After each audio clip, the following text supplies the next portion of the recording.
तो चलिए आज भारत के संविधान की उस चाबी को समझते हैं जिसे प्रस्तावना या प्रियम्बल कहते हैं। इसे अक्सर हमारे संविधान की आत्मा कहा जाता है और आज हम यही जानने की कोशिश करेंगे कि आखिर ऐसा क्यों है। हमारे संविधान की शुरुआत ही इन दमदार शब्दों से होती है, हम भारत के लोग। जरा सोचिए, ये सिर्फ कुछ शब्द नहीं है, ये एक ऐलान है, एक घोषणा है कि इस देश की असली ताकत जो सुप्रीम पावर है वो किसी राजा या किसी बाहरी ताकत के पास नहीं है, वो सीधे हम में यानी भारत के लोगों में है। तो आज हम क्या क्या देखने वाले हैं? सबसे पहले हम समझेंगे कि ये प्रस्तावना आखिर है क्या। फिर हम भारत के 5 मूल सिद्धांतों पर बात करेंगे। इसके बाद देखेंगे कि ये अपने नागरिकों से क्या वादे करती है। हम ये भी जानेंगे कि इसमें क्या कभी कोई बदलाव हुआ है और आखिर में हम इसकी कानूनी ताकत को समझेंगे। तो चलिए शुरू करते हैं। हमारा पहला सवाल, ये प्रस्तावना आखिर है क्या? इसका मतलब क्या है और इसका आइडिया आया कहां से?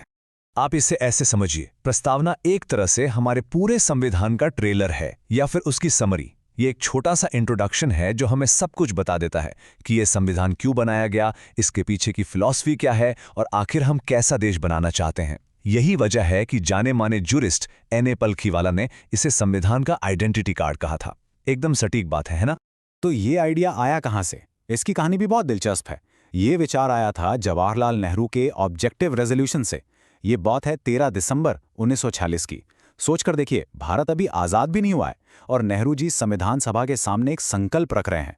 ये संकल्प एक रोड मैप जैसा था जो ये बता रहा था कि हमारा आज़ाद भारत किन प्रिंसिपल्स पर, किन मूल्यों पर खड़ा होगा। और आगे चलकर यही संकल्प हमारे संविधान की प्रस्तावना, हमारा प्रियम्बल बना। चलिए अब प्रस्तावना में दिए गए उन 5 बहुत ही महत्वपूर्ण शब्दों को समझते हैं। ये वो शब्द हैं जो बताते हैं कि इंडियन स्टेट का नेचर, उसका चरित्र कैसा होगा। पहला शब्द है सॉवरन यानी संप्रभु। इसका सीधा सा मतलब है कि भारत एक आज़ाद देश है। हम अपने फैसले खुद लेते हैं, चाहे वो देश के अंदर के हों या बाहर के। कोई भी बाहरी शक्ति हमें ये नहीं बता सकती कि हमें क्या करना है और क्या नहीं।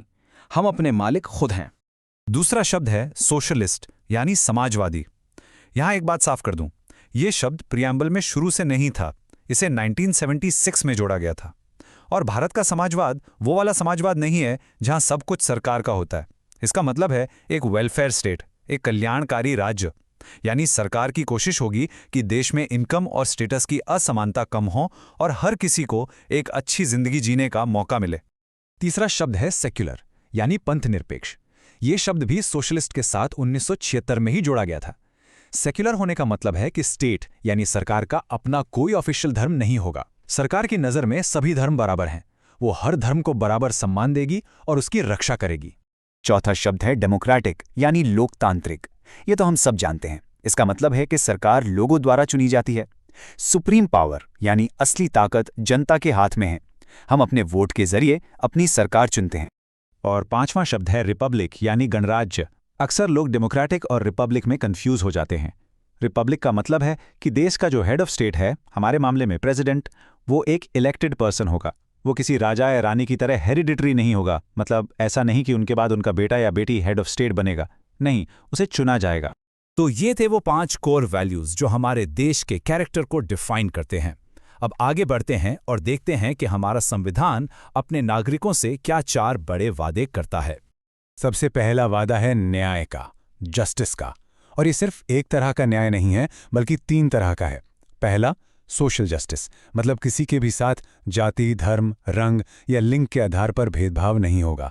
दूसरा, इकोनॉमिक जस्टिस, मतलब किसी के साथ उसकी अमीरी या गरीबी के आधार पर भेदभाव नहीं होगा। और तीसरा, पॉलिटिकल जस्टिस, यानी हर किसी को राजनीति में हिस्सा लेने का बराबर का मौका मिलेगा। अगले 2 वादे हैं लिबर्टी और इक्वालिटी, यानी स्वतंत्रता और समानता। लिबर्टी का मतलब है कि आपको अपने विचार रखने की, उन्हें एक्सप्रेस करने की, किसी भी धर्म को मानने की पूरी आज़ादी है। और इक्वालिटी ये पक्का करती है कि सबको बराबर का दर्जा मिले, बराबर के अवसर मिलें। ये दोनों एक दूसरे के बिना अधूरे हैं, है ना? और चौथा और आखिरी वादा है फ्रेटर्निटी का, यानी भाईचारे की भावना का। ये शब्द बहुत गहरा है। ये सिर्फ भाईचारा नहीं है, बल्कि ये वो एहसास है जो हम सबको एक परिवार की तरह जोड़ता है। ये कहता है कि हर व्यक्ति की डिग्निटी, उसके सम्मान का ध्यान रखा जाए और देश की एकता को हमेशा बनाए रखा जाए। अच्छा, एक बहुत ही इंटरेस्टिंग फैक्ट बताता हूं। प्रियम्बल इतना जरूरी डॉक्यूमेंट है, लेकिन क्या आप जानते हैं कि इसमें आज तक सिर्फ एक बार जस्ट वंस बदलाव किया गया है। चलिए देखते हैं कि ये कब और कैसे हुआ। तो देखिए, हमारा संविधान अपनाया गया था 26 नवंबर 1949 को, और इसके कई साल बाद 1976 में एक बहुत बड़ा बदलाव आया। ये था 42nd कॉन्स्टिट्यूशनल अमेंडमेंट एक्ट, जिसे मिनी कॉन्स्टिट्यूशन भी कहते हैं, और इसी अमेंडमेंट के जरिए प्रियम्बल को भी बदला गया।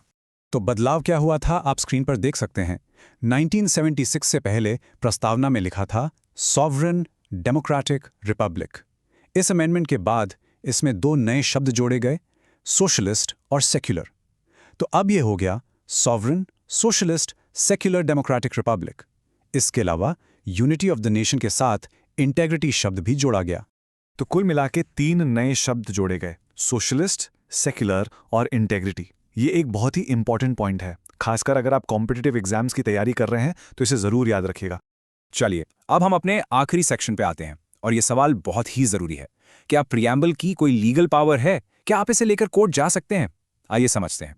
तो इसका जवाब है नहीं, ये एनफोर्सेबल नहीं है।